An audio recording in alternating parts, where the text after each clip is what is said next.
The blood on Tessa Hamilton's hands had been scrubbed away 3 years ago, but the stain on her reputation would follow her to the grave. Or so she had been told by every righteous citizen of Montana City, Montana Territory, when she stepped off the stagecoach on that dusty afternoon in June of 1878. She had not killed anyone, though the whispers suggested otherwise. What she had done was survive a massacre that claimed her husband and the other members of their traveling party on the trail from California, only to be found 3 weeks later by a cavalry unit, alive and unhurt, emerging from the camp of the Cheyenne warriors who had taken her. The fact that she had lived when all the others had died, that she had spent those weeks among the people who had killed her husband, that she had returned wearing buckskin instead of her torn calico dress. All of it painted her with a brush so black that no amount of explaining could wash it clean. The army had asked their questions with barely concealed disgust. The missionary women who had taken her in had offered their charity with pursed lips and averted eyes. And when she had finally made her way to Montana Territory, to stay with her late husband's brother and his wife, she had found doors closed and eyes turned away wherever she went. Now, standing behind the counter of the small mercantile that she had managed to purchase with the last of her saved money, Tessa arranged tins of peaches and tried not to notice the way Margaret Sullivan hurried her daughter past the window, skirts swishing with the urgency of her step. The store had been failing when she bought it, and it was still failing now, 6 months later. People preferred to travel an extra mile to Henderson's general store rather than purchase goods from a woman with a tainted past. The bell above the door chimed, and Tessa looked up with the practiced smile she had perfected, the one that never quite reached her eyes anymore. A man stood in the doorway, tall and broad-shouldered, with dust coating his worn denim pants and chambray shirt. His hat was pushed back on his head, revealing dark hair and a face weathered by sun and wind. She guessed him to be somewhere around 26 or 27, just a few years older than her own 24 years. His eyes, a striking blue-gray, swept the small store before landing on her. "Afternoon, madam," he said, his voice a low rumble that carried a hint of Texas in its drawl. "Name is Yates Fletcher. I just hired on at the Circle T Ranch, and the foreman said I might find supplies here." Tessa felt a flicker of surprise. The Circle T was one of the largest spreads in the territory, and Thomas Crawford, the owner, had made his opinion of her quite clear at the Sunday service she had attended exactly once after arriving in Montana City. The fact that his foreman had directed someone to her store seemed unlikely, unless this newcomer simply did not know any better yet. "Welcome to Montana City, Mr. Fletcher," she said, maintaining her professional tone. "What can I help you with?" He approached the counter with an easy stride, pulling a crumpled list from his shirt pocket. "Need some tobacco, coffee, sugar if you have it, some soap, and I could use a new pair of work gloves if you have any that might fit." As Tessa moved to gather the items, she felt his gaze on her, different from the usual stares she received. There was no judgment in it, no immediate condemnation. He was simply looking at her the way a man might look at any woman, with a hint of curiosity, and perhaps something else she had not seen directed at her in a very long time. "You're new to the area?" she asked, pulling down a tin of coffee from the shelf. "Arrived yesterday," Yates confirmed, leaning against the counter. "Been working ranches down in Texas and Wyoming. Heard the Circle T was looking for experienced hands, so I rode up to try my luck. And they hired you right away. Seems they needed someone who knows his way around horses." "I have been training them since I was 18. He glanced around the store again. "This is a nice place you have here, quiet. Quiet was one word for it, empty was another. Tessa set the coffee on the counter and reached for the sugar. It serves its purpose. You run it alone? I do. Yates nodded slowly. That must be hard work for one person. I manage. She found a pair of leather work gloves that looked about the right size and added them to the growing pile, then moved to the shelf where she kept the tobacco. Is there a particular type you prefer? Whatever you recommend will be fine. She selected a pouch and brought it back to the counter, quickly tallying the prices in her head. That will be $3.40. He pulled coins from his pocket and counted them out into her hand, his fingers briefly brushing against her palm. The contact, casual and innocent as it was, made her draw back slightly. She had not realized how long it had been since anyone had touched her, even accidentally. You seem to have a good stock, Yates observed as she wrapped his purchases in brown paper. I am surprised more people do not shop here. Tessa's hands stilled for just a moment before continuing their work. Henderson's store is more established. Many people prefer to go there. But it is on the other side of town. Some people do not mind the walk. He was quiet for a moment, and when she looked up, she found him watching her with an expression she could not quite read. Or maybe they are fools, he said quietly. She handed him the wrapped package, unsure how to respond to that. Thank you for your business, Mr. Fletcher. Yates, he corrected, tipping his hat. I will be back, Miss Hamilton, Tessa Hamilton, Miss Hamilton. He smiled then, a genuine expression that transformed his weathered features into something handsome. I appreciate your help. After he left, Tessa stood behind the counter for a long moment, staring at the coins he had given her as if they might hold some answer to questions she had not yet formed. The afternoon sun slanted through the window, illuminating the dust motes in the air, and she felt something unfamiliar stir in her chest. It took her a moment to recognize it as hope, small and fragile as a bird's egg. 3 days passed before Yates Fletcher returned. In that time, Tessa sold a bag of flour to old Mrs. Peterson, who was too frail to make the journey to Henderson's, and a tin of baking powder to the minister's wife, who had run out unexpectedly and had no choice. Both women had conducted their business with minimal conversation and maximum speed, leaving Tessa alone with her ledgers and her thoughts. When the bell chimed on the 3rd day, she looked up to see Yates entering with that same easy stride, his hat in his hand this time. Afternoon, Miss Hamilton, he greeted her with a warm smile. Mr. Fletcher, what can I help you with today? Well, I was hoping you might have some peppermint sticks. Got a sweet tooth that has been bothering me. She moved to the jar where she kept the candy and used a small scoop to retrieve several sticks. How many would you like? Give me 6. And maybe some of that coffee again. I went through the last batch quicker than expected. As she prepared his order, he wandered around the store, examining her merchandise with what seemed like genuine interest.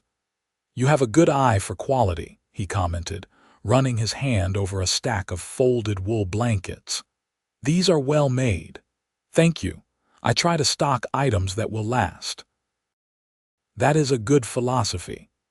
He returned to the counter as she finished wrapping the coffee. How long have you owned this place? 6 months. And before that, the question was casual, but Tessa felt her shoulders tense. I lived elsewhere. If he noticed her reticence, he did not show it. I have been wondering something.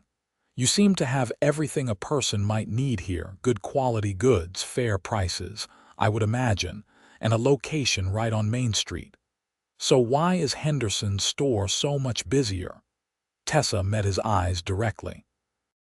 Perhaps you should ask the people of Montana City that question, Mr. Fletcher.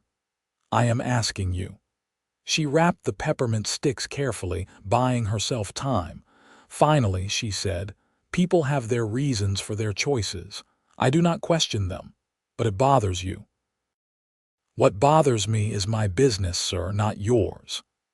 The words came out sharper than she intended, and she immediately regretted them. He was a customer, perhaps one of the few she might count on. "I apologize. That was rude." "No need to apologize for speaking plainly. I respect that." He paid for his items and picked up the package. "I will see you again soon, Miss Hamilton." "You do not have to keep coming here out of pity," she said before she could stop herself. Yates paused at the door and turned back to her. "I do not do anything out of pity. I come here because your store is closer to the ranch. Your goods are as good as anything at Henderson's, and I enjoy our conversations, brief as they are." He settled his hat back on his head. "Have a good afternoon." After he left, Tessa found herself smiling despite her better judgment. Over the following weeks, Yates became a regular customer. He came in every few days, always needing something, coffee or tobacco or a new bandana, once a needle and thread to repair a torn shirt. He never stayed long, but he always talked to her, asking about her day, commenting on the weather, telling her stories about the horses he was training at the Circle T. "There is this one mare," he told her one afternoon in early July, leaning against the counter while she tallied his purchases. "Beautiful buckskin with a spirit that will not quit. She threw me twice yesterday." "And you kept getting back on?" Tessa asked. "Of course. She just needs to learn that I am not going to hurt her. Someone must have treated her rough before because she does not trust easy." He smiled. "But she is coming around. This morning she let me brush her without trying to bite me. That is progress. You are patient with her. Patience is the only way with horses. You can break them with force, but then you just have a broken horse. If you want a real partner, you have to earn their trust." Tessa found herself thinking about those words long after he left, wondering if he knew how deeply they resonated with her own experience. It was inevitable that someone would say something. Tessa had been waiting for it, dreading it, knowing that the fragile bubble of normalcy that had formed around her interactions with Yates would eventually burst. It happened on a Saturday morning when the town was busy with people coming in from the surrounding ranches to conduct their weekly business. Tessa was restocking shelves when she heard raised voices outside. Through the window, she could see Yates standing near his horse, facing three men she recognized as ranch hands from the Diamond Bar spread. "You have been going to that Indian lover's store," one of them was saying loud enough for half the street to hear. His name was Jack Morris, and he had made his opinion of Tessa quite clear on more than one occasion. "Why would you give your money to a woman like that?" Tessa's stomach clenched. She moved away from the window, not wanting to watch, but unable to block out the voices. "I do not know what you are talking about," Yates said, his tone carefully neutral. "The Hamilton woman," another man chimed in. This was Pete Davies, Jack's constant companion in troublemaking. "She spent weeks with the Cheyenne after they killed her husband. Came back wearing their clothes, speaking their language. Everyone knows what that means." "It means she survived," Yates replied, his voice still calm but with an edge to it now. "It means she betrayed her own kind," Jack insisted. "Probably helped them plan the attack. Otherwise, why would they have kept her alive? You are new here, Fletcher, so maybe you do not know, but that woman is not to be trusted." "What I know," Yates said, and his voice had gone cold as winter steel, "is that you are speaking about things you know nothing about. Miss Hamilton runs an honest business, and I will shop where I please. You keep going there, people are going to start wondering about you too," Pete warned. There was a pause, and then Yates said quietly, "Let them wonder." Tessa heard footsteps approaching the store, and she quickly moved back behind the counter, her heart hammering in her chest. The bell chimed, and Yates entered, his jaw tight and his eyes hard. "Are you all right?" she asked, though she knew it was a foolish question. She was the one people talked about, not him. "I am fine." He removed his hat and ran a hand through his hair, clearly trying to calm himself. "I apologize if those idiots caused you any distress. You do not need to apologize for other people's actions. Maybe not, but I am sorry nonetheless." He looked at her directly then, and she saw something in his eyes that made her breath catch. "What they said out there. Is that what people believe about you?" Tessa turned away, straightening items on the counter that did not need straightening. "Does it matter what people believe?" "It matters to me." "Why?" The question came out as barely more than a whisper. "Because I would like to know the truth, not from gossip or speculation, but from you." She was silent for a long moment, her hands gripping the edge of the counter. She had told this story before, to the army officers who had questioned her, to the missionary women who had housed her, to her brother-in-law and his wife who had reluctantly taken her in. Each time, she had seen the same thing in their eyes, the doubt, the judgment, the barely concealed revulsion. She did not think she could bear to see that in Yates's eyes too. "You should probably shop at Henderson's," she said finally. "It would be easier for you." "I did not ask what would be easier. I asked for the truth." Tessa turned back to face him, lifting her chin in a gesture of defiance she had perfected over the past 3 years. "Fine. You want the truth. 3 years ago, I was traveling from California with my husband and a group of 8 other people. We were attacked by Cheyenne warriors. Everyone was killed except me. I was taken to their camp where I lived for 3 weeks before being found by the cavalry. That is the truth. What people have made of it, the stories they tell, the assumptions they make, those are theirs, not mine. Why did they keep you alive? Does it matter?" "Yes," he said simply. She closed her eyes briefly, remembering. "There was a woman in their camp who had lost her daughter. She saw me and she decided I would take her daughter's place. I did not have a choice in the matter.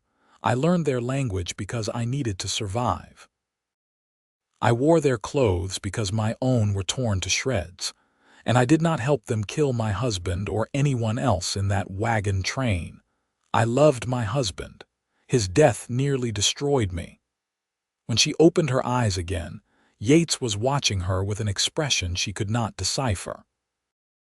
"But you survived," he said quietly. "Yes, I survived, and apparently that is unforgivable."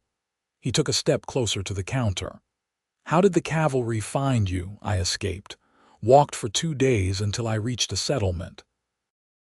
They brought in the cavalry, but by the time we returned, the camp had moved on.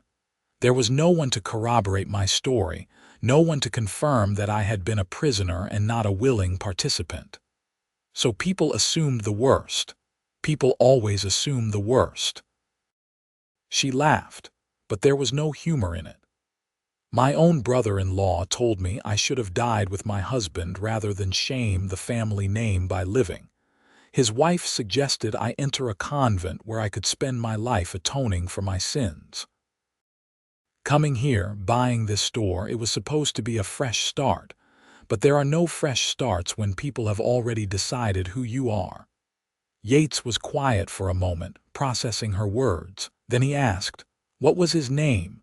"Your husband." The question surprised her. In all the interrogations and conversations she had endured, no one had ever asked about James as a person, only about his death. James Hamilton. He was a good man, a dreamer. He wanted to start a ranch in California, raise horses and cattle. He talked about it constantly during the journey, all his plans and hopes. Her voice softened with the memory. "He did not deserve what happened to him." "No, he did not," Yates agreed, "and you did not deserve to be blamed for surviving." Tessa felt tears prick at her eyes, but she blinked them back fiercely. She had cried enough over the past 3 years. "Thank you for saying that, but it does not change anything." "Maybe not today," Yates said, "but I believe things can change. People can change." "You have more faith in people than I do, Mr. Fletcher. Call me Yates, please. And maybe I do. Or maybe I just refuse to let other people's ignorance dictate my choices. He picked up his hat from the counter where he had set it. I will be back in a few days. I am running low on coffee again. You do not have to keep coming here, Tessa said. I release you from any obligation you might feel. He smiled at that, the expression transforming his serious face into something warm and genuine. I am not in the habit of doing things out of obligation, Miss Hamilton. When I come here, it is because I want to. I hope you can accept that. After he left, Tessa sank onto the stool behind the counter and let out a long, shaky breath. Her hands were trembling, and she felt simultaneously drained and oddly energized. For the first time since arriving in Montana City, she felt like someone had actually listened to her, heard her, believed her. It was a feeling she had almost forgotten existed. The next week brought an unexpected development. Yates came into the store on Tuesday afternoon with his usual easy manner, but there was something different about him, a tension in his shoulders that had not been there before. "Afternoon, Tessa," he said, and she realized it was the first time he had used her given name. "Afternoon, Yates. What can I get for you today? Actually, I was hoping to talk to you about something." He glanced toward the window, as if checking to see if anyone was watching. The Circle T is hosting a barn dance on Saturday. It is an annual thing, apparently. Everyone from the surrounding ranches comes, and people from town too. I was wondering if you might like to attend. With me. Tessa stared at him, certain she must have misheard. "You are asking me to a dance." "I am. You cannot be serious." "I am completely serious." She shook her head in disbelief. "Yates, have you not been listening to anything I have said? People in this town despise me. If I showed up at a social event, especially as your guest, it would cause a scene. Let it cause a scene. You would be ostracized right along with me." "I can handle that." "Why?" she demanded, frustration bleeding into her voice. "Why would you risk your reputation, your job, for me? You barely know me." Yates was quiet for a moment, his blue-gray eyes steady on hers. "Because I think you have been punished enough for the crime of surviving. Because I think you deserve to live your life instead of hiding in this store. And because I would very much like to dance with you." "You are out of your mind," she whispered. "Probably," he agreed with a slight smile. "But that does not change my invitation. Will you come with me?" Tessa wanted to say no. Every instinct of self-preservation she had developed over the past 3 years screamed at her to refuse, to protect herself from the inevitable humiliation and rejection that would come if she accepted. But there was something in the way Yates was looking at her, something hopeful and stubborn and impossibly kind, that made her hesitate. "I have not danced in 3 years," she said finally. "Neither have I. We can stumble through it together. People will talk. People are already talking."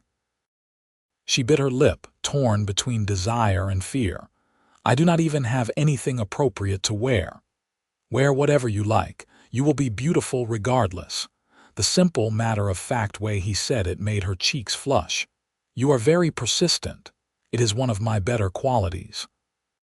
He leaned against the counter, his expression turning more serious. "Tessa, I am not trying to pressure you. If you truly do not want to go, I will accept that. But if the only thing stopping you is fear of what other people might say or do, then I would ask you to reconsider. You have already lost 3 years to their judgment. Do not give them any more." She found herself thinking about the buckskin mare he had told her about, the one who had been treated rough and did not trust easily. She wondered if he saw the same thing in her, a wounded creature in need of patience and gentle handling. Part of her bristled at the comparison, but another part, the part that had been lonely for so long, wanted desperately to believe that trust might be possible again. "All right," she said before she could change her mind. "I will go with you." His smile was brighter than the Montana sun. "Truly, truly." Though I reserve the right to leave if it becomes unbearable. Fair enough, I will pick you up at 6 on Saturday." After he left, Tessa looked around her empty store and wondered what she had just agreed to. The thought of facing the entire community at a social event filled her with dread, but beneath that was a small, stubborn spark of defiance. Yates was right. She had given these people 3 years of her life. She would not give them any more. Saturday arrived too quickly and not quickly enough.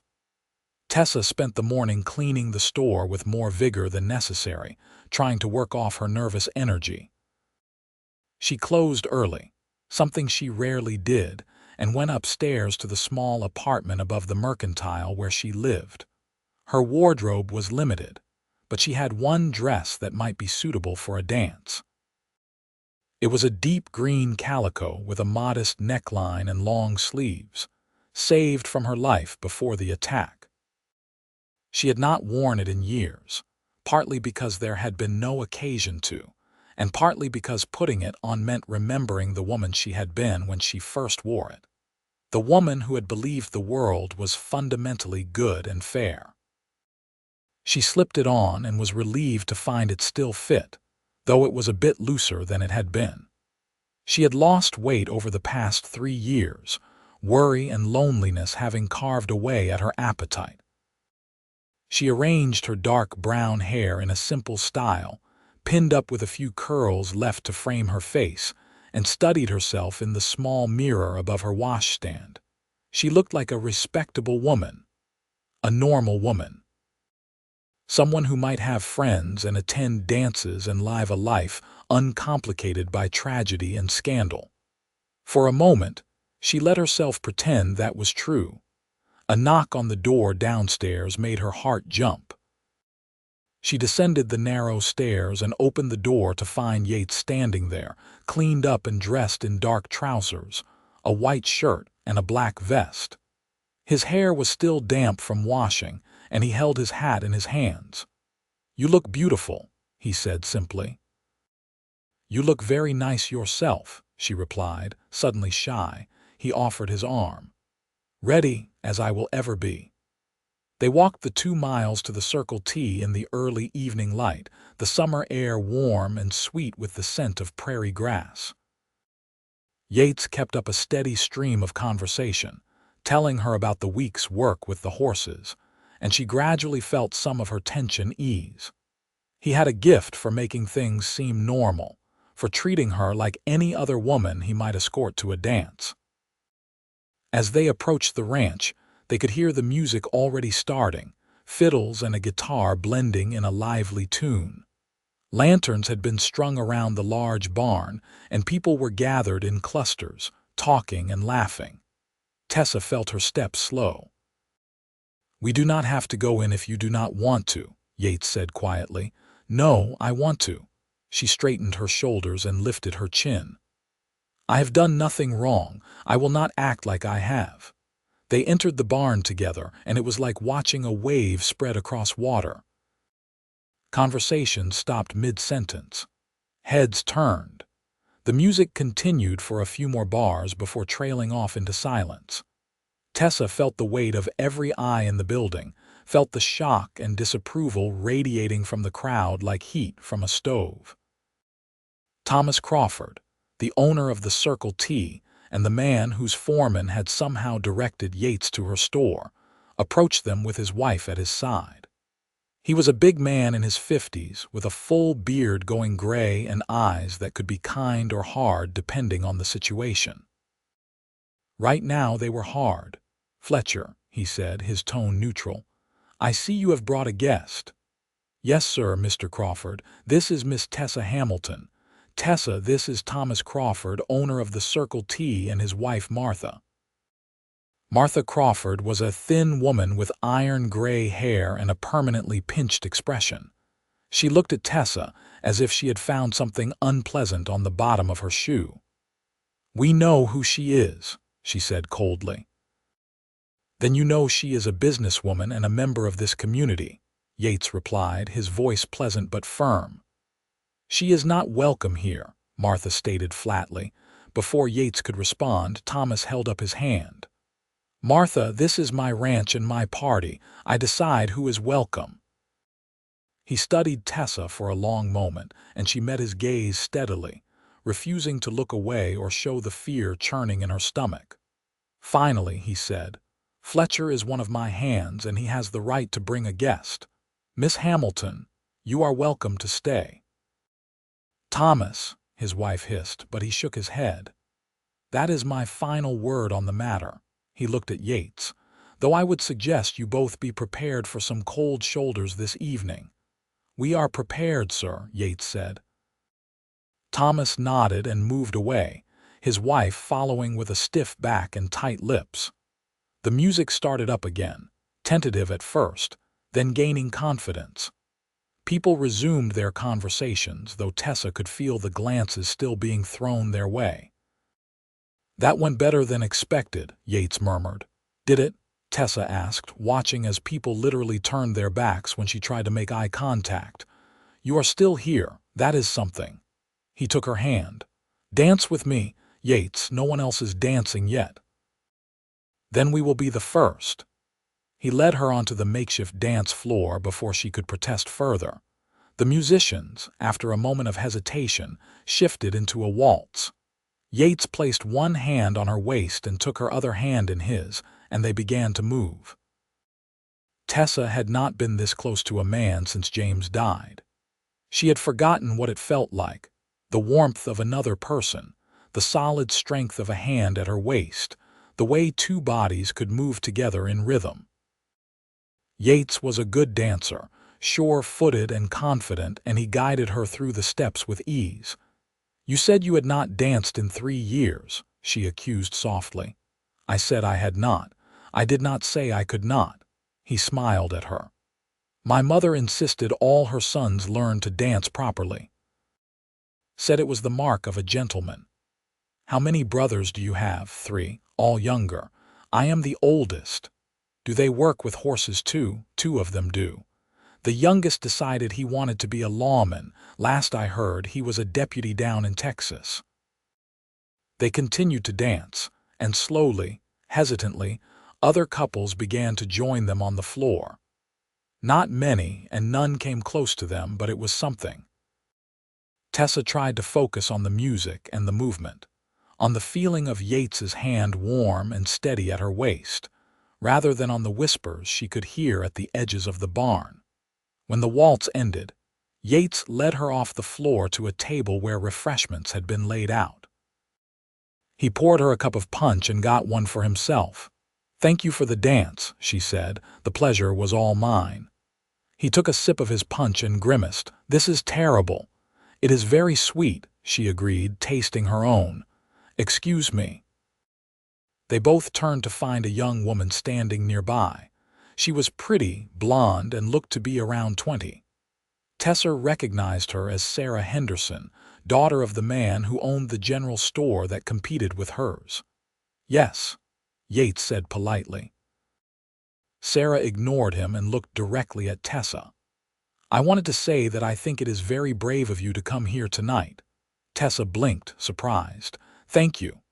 Most of the people here are small-minded fools," Sarah continued. "My father included, I am sorry to say. But I have always thought the way you have been treated was wrong.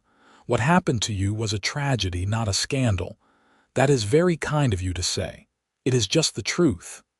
Sarah glanced at her father, who was standing across the barn glaring at her. "I should go. But I wanted you to know that not everyone in this town believes the gossip." She walked away quickly, and Tessa felt tears prick at her eyes for the second time in recent memory. "That was unexpected," she managed. "People can surprise you," Yates said softly. The evening continued in much the same way. Most people avoided them. Some were openly hostile, glaring or making loud comments clearly meant to be overheard. But there were a very few, who offered small kindnesses. An older rancher named Samuel Wells tipped his hat to Tessa and told Yates he had good taste. A young couple who had recently moved to the area, unaware of the gossip, struck up a friendly conversation until someone pulled them away and whispered in their ears. Through it all, Yates remained at Tessa's side, steady and unshakable. He danced with her 3 more times, brought her food when she was hungry, and deflected the worst of the hostile comments with a calm dignity that never wavered. It was around 9 o'clock when Jack Morris, the same man who had confronted Yates in the street, approached them. He had clearly been drinking, his face flushed and his steps unsteady.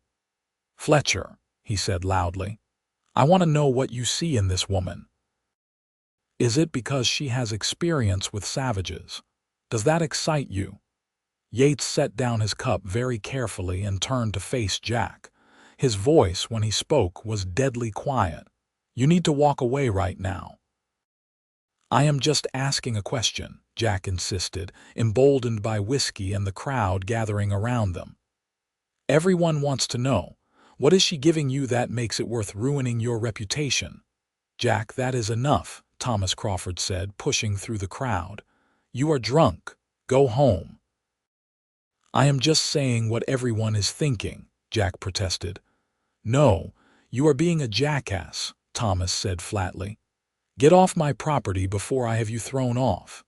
Jack looked around at the crowd, perhaps expecting support, but found none. Even those who agreed with his sentiments seemed uncomfortable with the scene he was making. He spat on the ground near Tessa's feet and stumbled away. "I apologize for that," Thomas said to Tessa. "That was uncalled for." "Thank you, Mr. Crawford," Tessa replied, though her voice shook slightly. "I think it is time we left," Yates said quietly. Tessa nodded, grateful for the excuse to escape. They said their goodbyes to Thomas, who actually shook both their hands and walked out into the cool night air. They were halfway back to town before Tessa finally spoke. "I am sorry. What could you possibly have to apologize for subjecting you to that, for putting you in a position where you had to defend me?" Yates stopped walking and turned to face her. The moon was bright overhead, casting silver light across the prairie. "Tessa, I knew exactly what I was doing when I asked you to that dance. I knew people would react badly, and I did not care then and I do not care now." "But why?" she asked, her voice breaking. "Why do you care about me at all?" "We barely know each other." He was quiet for a moment and then he said, "The first time I saw you standing behind that counter in your store, do you know what I thought?" "What?" "I thought you looked sad, lonely, like you were carrying a weight too heavy for one person to bear. And then when you smiled, that careful, polite smile you give to customers, I thought that was the saddest thing of all, because it did not reach your eyes."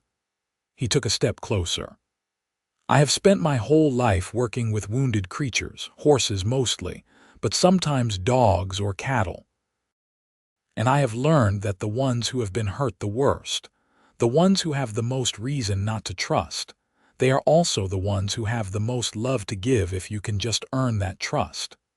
"You think I am like a wounded horse?" Tessa asked, not sure whether to be offended or touched. "I think you are a strong woman who has survived something terrible and come out the other side. I think you deserve better than what this town has given you. And I think I would like very much to be someone you could trust, if you will let me." Tessa looked up at him, at this man who had walked into her life barely a month ago and turned everything upside down. She wanted to trust him. She wanted it so badly it was like a physical ache. But trust required vulnerability, and vulnerability required courage, and she was not sure she had any left. "I do not know if I can," she whispered. "That is all right," Yates said gently. "I am a patient man, I can wait." They resumed walking, and when his hand brushed against hers, she did not pull away. It was a small thing, barely a touch at all, but it felt like a beginning. The days following the barn dance brought unexpected changes. The morning after, Tessa opened her store expecting business to be even slower than usual, but to her surprise, Sarah Henderson came in just after opening. "Good morning," the young woman said brightly. I need some thread and needles if you have them." "Your father has thread and needles," Tessa pointed out. "I know, but I would rather buy them from you," Sarah smiled. "Consider it my small rebellion." She stayed for nearly half an hour, chatting about the dance and the people who had attended, treating Tessa like a friend rather than a pariah. When she finally left, she promised to return. 2 hours later, Samuel Wells, the rancher who had tipped his hat to Tessa at the dance, came in with his wife. "Heard you have good coffee," he said gruffly. "Want to try some?" His wife, a kind-faced woman named Dorothy, purchased several items and invited Tessa to a quilting circle that met every Thursday. "We could use some fresh perspective," she said. "Think about it." By the end of the week, Tessa had seen more customers than she had in the previous 2 months combined. Not everyone, not even most people, but enough to make a difference. Enough to give her hope that perhaps things truly could change. Yates continued to visit regularly, though now he stayed longer, sometimes helping her arrange stock or repair a loose board in the floor. They talked about everything and nothing, sharing stories from their pasts, debating the merits of different horse training techniques, discussing books they had read. "You said your husband wanted to raise horses," Yates said one afternoon while helping her move a heavy crate. "Did you share that dream?" "I shared all of James's dreams," Tessa replied. "That was what you did when you loved someone. You made their dreams your own." "But what about your dreams?" The question caught her off guard. "I do not understand." "Before you got married, before the attack, before all of this, what did you want for your life?" Tessa set down the sack of flour she had been holding and thought about it. No one had asked her that in so long. "I wanted to teach," she said finally. "When I was young, I loved reading and learning. I thought I might become a school teacher, help children discover the same joy in books that I had found." "That is a good dream. Why did you not pursue it?" "I met James. We fell in love. He asked me to marry him and come west with him. Teaching seemed like something from a different life." "Do you regret it?" "Did she?"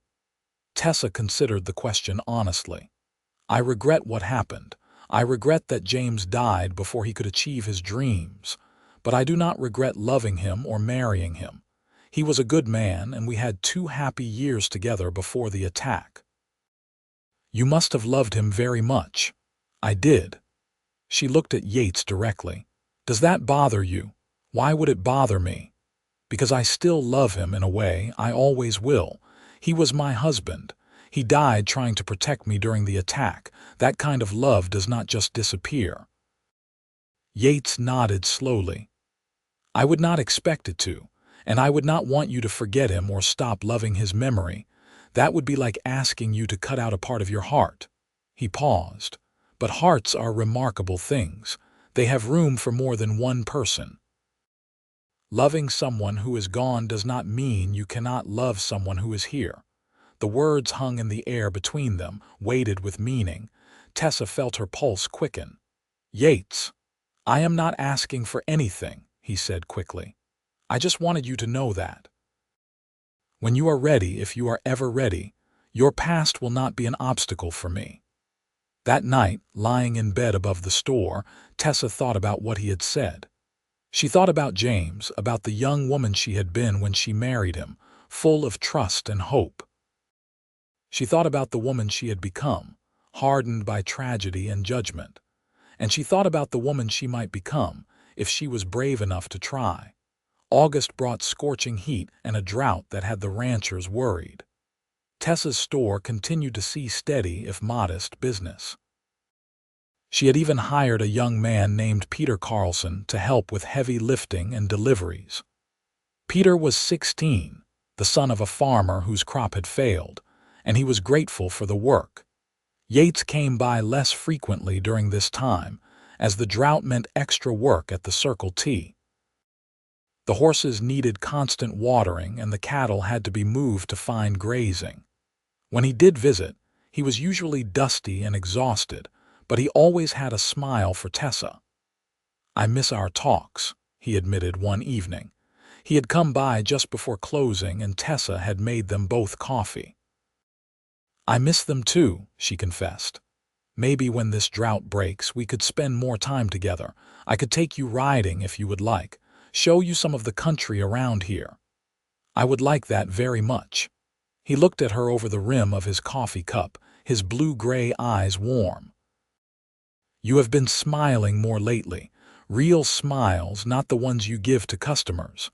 I suppose I have more to smile about these days. I am glad." He finished his coffee and stood reluctantly. "I should get back, early start tomorrow." Tessa walked him to the door. On impulse, she reached out and touched his arm. "Yates, I want you to know that I appreciate everything you have done for me. The way you have stood by me, defended me, believed in me. It means more than I can say." He covered her hand with his, and the simple contact sent warmth flooding through her. "You are easy to believe in, Tessa Hamilton." After he left, Tessa touched her fingers to the place where his hand had been and felt something flutter in her chest. It felt dangerously close to hope, and even more dangerously close to something deeper. The drought broke in mid-August with a thunderstorm that rolled across the prairie with sheets of rain and spectacular lightning. Tessa stood at the window of her apartment and watched the storm, grateful for the rain but nervous about the lightning. Fire was always a danger in a town built mostly of wood. The next morning dawned clear and cool, the air washed clean and smelling of wet earth. Tessa opened the store and was surprised to see Yates riding up Main Street at a gallop. He dismounted in front of her store and strode in, his face serious. "Pack a bag," he said without preamble. "What? Why?" "The storm last night started a fire at the Crawford place. It burned down their barn and damaged the main house. Martha Crawford has broken her arm trying to save some of their belongings, and Thomas needs help. He is asking all his hands if their families can come out to help with the cleanup and cooking for the work crews." "I am not family," Tessa pointed out. "No, but I am asking you anyway. Sarah Henderson is going, Dorothy Wells, a dozen other women. They need help, and I thought you might want to offer yours." Tessa understood immediately what he was really asking. This was another chance, another opportunity to show the community that she was one of them, willing to help in a crisis. It was also a risk. She would be working side by side with women who had shunned her, putting herself in a position to be rejected yet again. "All right," she said. "Let me close the store and get some things together." 20 minutes later, she was riding behind Yates on his horse, her small bag tied to the saddle. They rode out to the Circle T with several other townspeople, all converging on the ranch to help with the crisis. The damage was worse than Tessa had expected. The barn was a total loss, just a smoking ruin of blackened timber.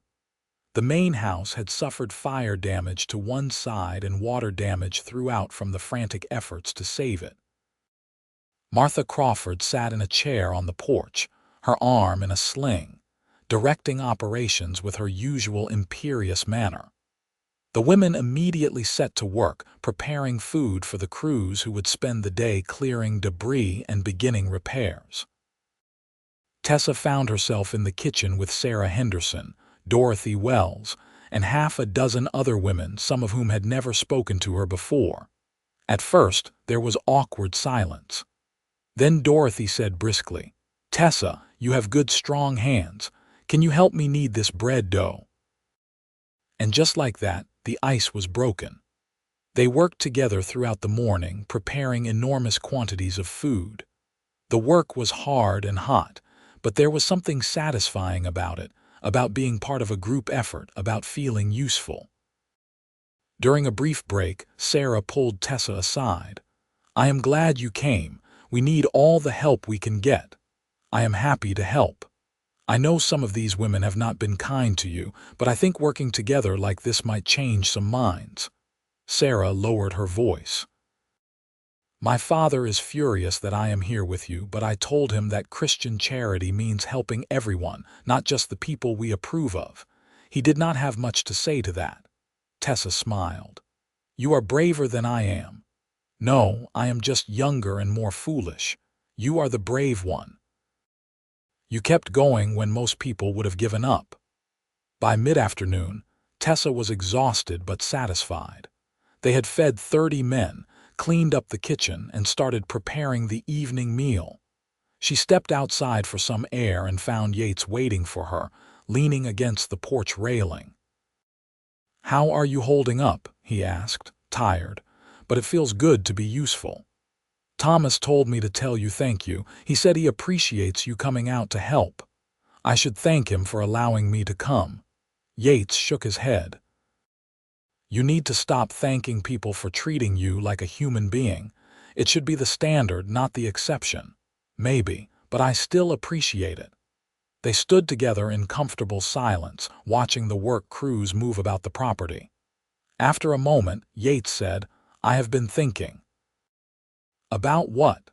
About what you said regarding your dream of teaching. Montana City has a school, but the teacher left last month to get married. They have been looking for a replacement. You should apply for the position.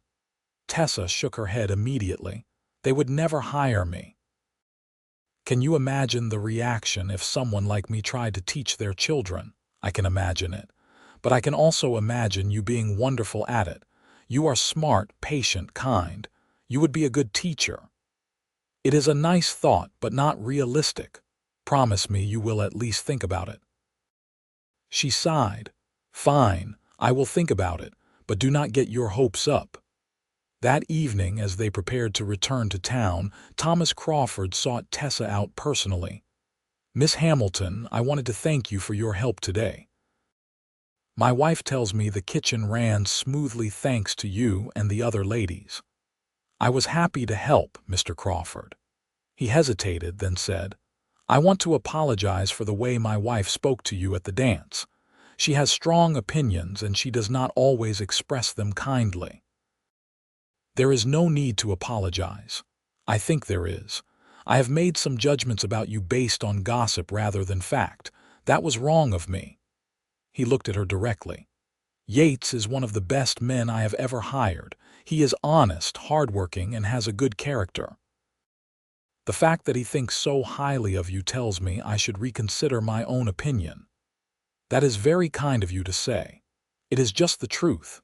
You are welcome at the Circle T anytime, Miss Hamilton.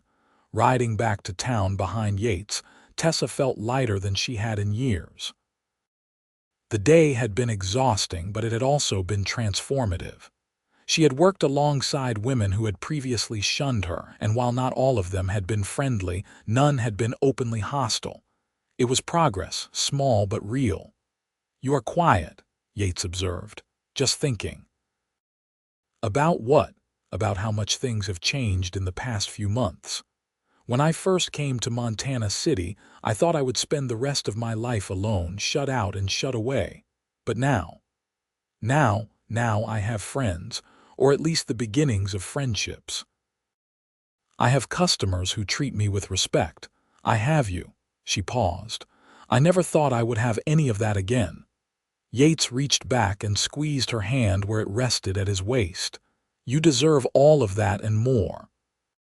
September arrived with cooler temperatures and golden light that turned the prairie into a sea of amber. The school board was still looking for a teacher, and after much persuasion from Yates, Sarah, and Dorothy, Tessa finally agreed to submit her application. The interview was conducted by a committee of 5 men, including Reverend John Matthews, Dr. Henry Walsh, and 3 prominent businessmen. They asked her about her education, her experience with children, and her views on discipline and curriculum. They did not ask about her past, though it hung in the room like smoke. At the end of the interview, Reverend Matthews said, Miss Hamilton, I will be honest with you. There are members of this community who would object strongly to your appointment. However, we are desperate for a qualified teacher, and your credentials are solid. We will discuss the matter and let you know our decision within the week." Tessa left the interview with no real hope of being offered the position, but at least she had tried. Yates, when she told him about it, was more optimistic. "They would be fools not to hire you," he insisted. "We will see." 3 days later, she received a letter from the school board offering her the position to begin immediately. The salary was modest but fair, and the letter noted that she would be expected to maintain high standards of both education and personal conduct. Tessa read the letter 3 times, unable to believe it was real. She would have to keep the store open as well, at least for now, which would mean long days and hard work. But she would be teaching again, pursuing the dream she had set aside so many years ago. Yates found her that evening sitting on the porch of the store, the letter in her hand and tears streaming down her face. "Tessa, what is wrong?" He was off his horse and beside her in an instant. "Nothing is wrong," she managed. "They offered me the position. I am going to be a teacher." His face split into the widest smile she had ever seen. "Tessa, that is wonderful." He pulled her to her feet and, in his enthusiasm, spun her around. When he set her down, they were standing very close, his hand still at her waist. She looked up at him, at the genuine joy in his eyes, the happiness that was entirely for her sake, and she felt something shift inside her chest, like a door that had been locked for 3 years finally swinging open. "Thank you," she whispered. "For what?" "For pushing me to apply. For believing I could do it. For everything." "Tessa," he said softly, and there was something in his voice that made her breath catch. "I need to tell you something." "What?" "I am in love with you. I have been for weeks now, maybe from the first time I walked into your store. I know this might not be what you want to hear, and I am not asking for anything in return. But I needed you to know. You have become the most important person in my world, and I cannot imagine my life without you in it."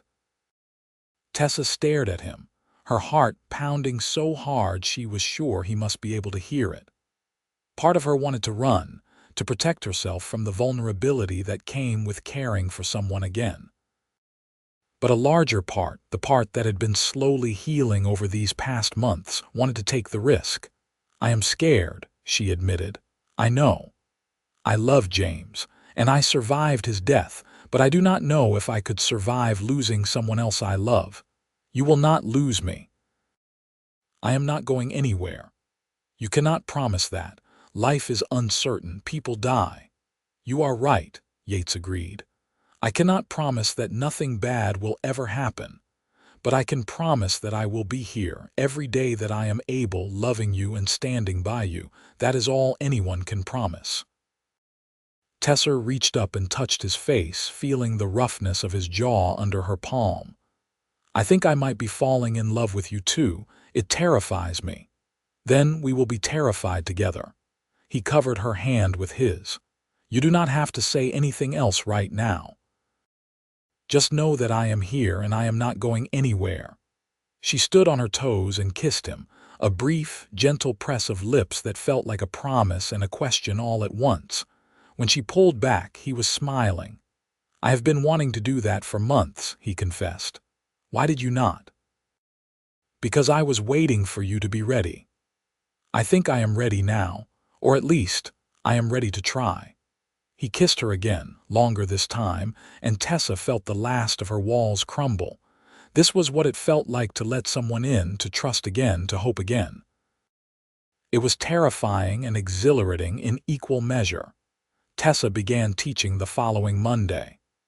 The schoolhouse was a simple building on the edge of town, one room with benches for the students and a desk for the teacher.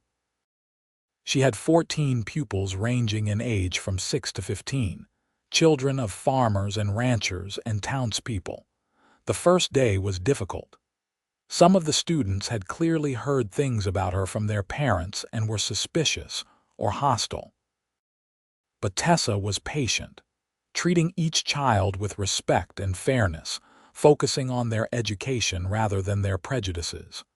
By the end of the first week, She had won over most of the younger children with her engaging lessons and gentle manner.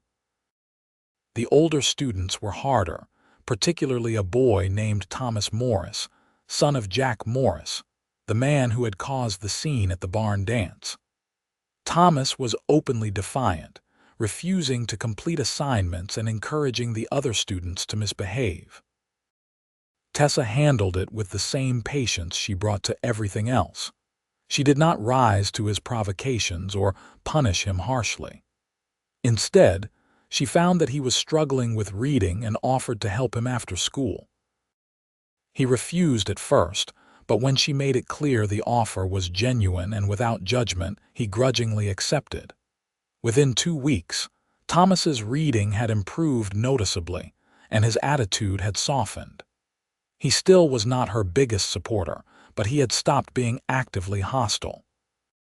Yates visited the school one afternoon, ostensibly to deliver some supplies that Tessa had ordered for her store. The children were fascinated by him, especially when he talked about training horses. "Can you really make a wild horse gentle?" one little girl asked. "With patience and time, yes," Yates replied. "The key is to understand that the horse is not mean or bad. It is just scared and protecting itself. Once it learns that you will not hurt it, it can learn to trust you." He glanced at Tessa as he said it, and she felt her cheeks warm. After the children had been dismissed for the day, Yates helped Tessa tidy the schoolroom. "You are a natural at this," he observed. "The children clearly respect you, most of them. Some are still testing boundaries. That is normal, they will come around." He set down the books he had been shelving and turned to her. "I have been meaning to ask you something." "What?" "The Circle T is having a harvest celebration next month. Nothing as formal as the barn dance, just food and music and people celebrating the end of the season. I would like it very much if you would come with me. As my sweetheart, not just my friend." Tessa smiled at the old-fashioned term, "Your sweetheart, if you will have me." "I would be honored to be your sweetheart, Yates Fletcher." He kissed her then, sweet and gentle. And Tessa thought that this feeling of being cherished and valued and loved was worth every risk. October brought the harvest celebration and cooler weather. Tessa's store was doing better than ever, thanks to word spreading that she was honest and fair in her business dealings. She had even hired a full-time clerk, a widow named Ellen Morris who needed the work and did not care about gossip. The relationship between Tessa and Yates had deepened over the weeks. He courted her properly, taking her on rides through the countryside, bringing her wildflowers, sitting with her in the evenings and talking about everything and nothing. She told him things she had never told anyone, about the guilt she carried from surviving when James had not, about the nightmares that still sometimes woke her in the middle of the night, about the fear that she would never truly be accepted. He listened to it all without judgment, offering comfort when she needed it and space when she needed that instead. And he shared his own stories, about growing up in Texas, about the father he had lost to fever when he was 15, about the responsibility of being the oldest and always having to be strong for everyone else. "That is why I like working with horses," he told her one evening as they sat on the porch of her store, watching the sun set. "With horses, you do not have to pretend to be strong. You can just be honest about who you are, and they appreciate that. Do you feel like you have to pretend with people? Sometimes. Not with you, though. With you, I can just be myself. I feel the same way." He took her hand, lacing their fingers together. "Tessa, I want to spend the rest of my life with you. I know it is early, and we have only been courting a few months, but I have never been more certain of anything. When you are ready, when you feel ready, I would like to marry you." Tessa's heart swelled. She thought about James, about the girl she had been when she married him, young and naive, and believing that love was enough to protect you from the world's cruelties. She was different now, older and wiser and carrying scars that would never fully heal. But she was also stronger, more resilient, more capable of appreciating the gift that love was. "Yes," she said simply. Yates blinked. "Yes, yes, I will marry you, not today, not tomorrow, but soon. Because you are right, I have never been more certain of anything either." He pulled her into his arms, holding her tight, and she felt his heart beating against hers. "I love you, Tessa Hamilton." "I love you too, Yates Fletcher." They were married on a cold day in November, in a simple ceremony at the church with Reverend Matthews officiating. Sarah Henderson was Tessa's attendant, and another ranch hand from the Circle T stood up for Yates. Thomas and Martha Crawford attended, as did Dorothy and Samuel Wells, and a surprising number of other townspeople. Not everyone approved. There were still those who muttered about Tessa's past, who questioned whether a woman like her should be teaching their children or marrying a good man like Yates Fletcher. But there were more who had come to see her for who she truly was: a survivor, a hard worker, a good teacher, and a woman worthy of love and respect. After the ceremony, there was a small reception at the schoolhouse, which the students had helped decorate with paper chains and drawings. The children were thrilled to see their teacher getting married, and several of them gave her handmade gifts. Thomas Morris, the boy who had been so hostile at the beginning of the term, approached her shyly. "Miss Hamilton, Mrs. Fletcher, I made you something." He handed her a small wooden horse that he had carved himself. "Mr. Fletcher said you liked horses." Tessa felt tears prick at her eyes. "Thomas, this is beautiful. Thank you so much." "You are a good teacher," he mumbled, his ears turning red. "Even my pa says so now." After he scurried away, Yates put his arm around her waist. "See, people can change." "They can," she agreed. "Thanks to you." "No, thanks to you. You never gave up. You kept being yourself, doing good work, treating people with kindness even when they did not deserve it. You changed their minds by showing them who you really are." "We changed their minds," she corrected. "You stood by me when no one else would. You gave me the courage to keep trying." He kissed her forehead. "We make a good team." "Yes, we do." They moved into a small house on the edge of town, close enough to the school for Tessa to walk to work and close enough to the Circle T for Yates to ride to the ranch each day. It was a simple place, just 3 rooms and a small porch, but it was theirs, and Tessa had never loved a place more. She continued teaching through the winter, watching with satisfaction as her students grew in knowledge and confidence. She also continued running the store with Ellen's help, though she was considering selling it now that she had her teaching position. Yates's work with the horses continued to impress Thomas Crawford, and in December, he offered Yates a partnership in a horse breeding venture. It would mean more responsibility but also more money and the chance to build something of his own. "What do you think?" Yates asked Tessa when he told her about the offer. "I think it is a wonderful opportunity. You should take it.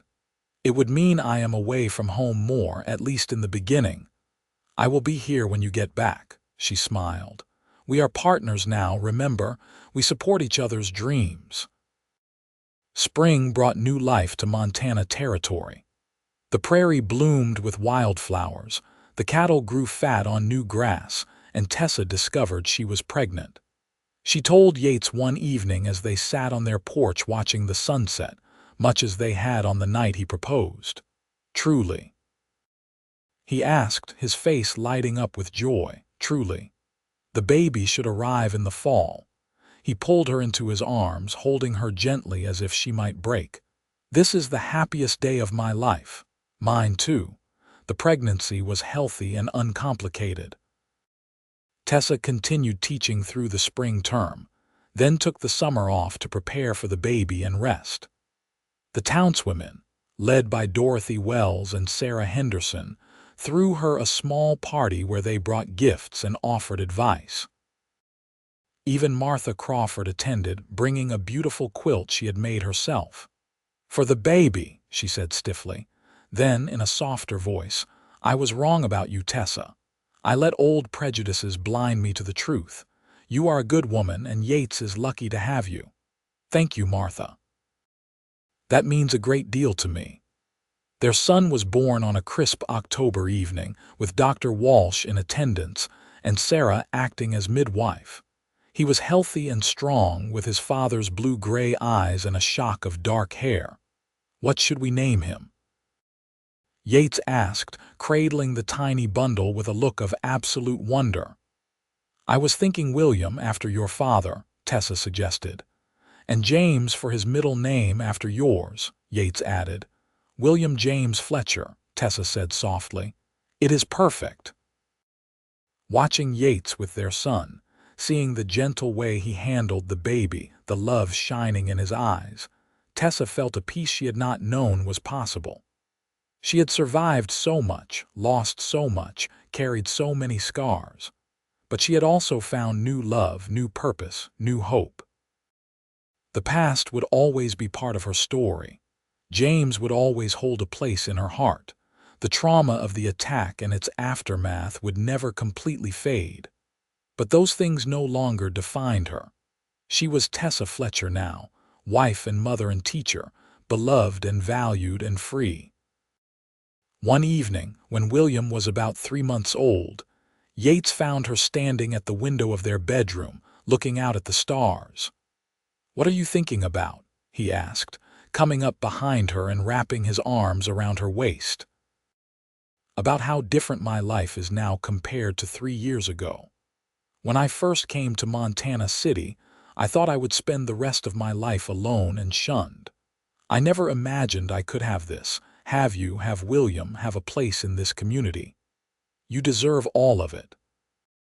Do you remember what you said to me that day in the store when I told you about my past? I said a lot of things that day. You said my future was all that mattered to you, that you did not care about what had happened before, only about what would happen next." She turned in his arms to face him. "You gave me back my future, Yates. You and everyone else who looked past the gossip and gave me a chance. But mostly you." "We gave each other a future," he corrected gently. "I was just a wandering cowboy working ranch to ranch with no real home before I met you. You gave me a reason to stay, a reason to build something lasting. We saved each other." She kissed him then, pouring all her love and gratitude into it. When they finally broke apart, William let out a small cry from his cradle. "Duty calls," Yates said with a smile, going to pick up their son. Tessa watched him settle into the rocking chair with the baby, humming a soft lullaby, and felt her heart swell with love. This was her life now. Not the one she had planned, not the one she had imagined as a young bride heading west with her first husband. But it was hers, built from the ashes of tragedy and loss, constructed with patience and courage and love. The years passed peacefully. William grew into a bright, curious boy who loved horses as much as his father. Tessa returned to teaching when he was old enough, and the school flourished under her care. She and Ellen eventually sold the mercantile to a young couple moving to the area, and Tessa used her share of the profits to buy books for the school. Yates's horse breeding business thrived.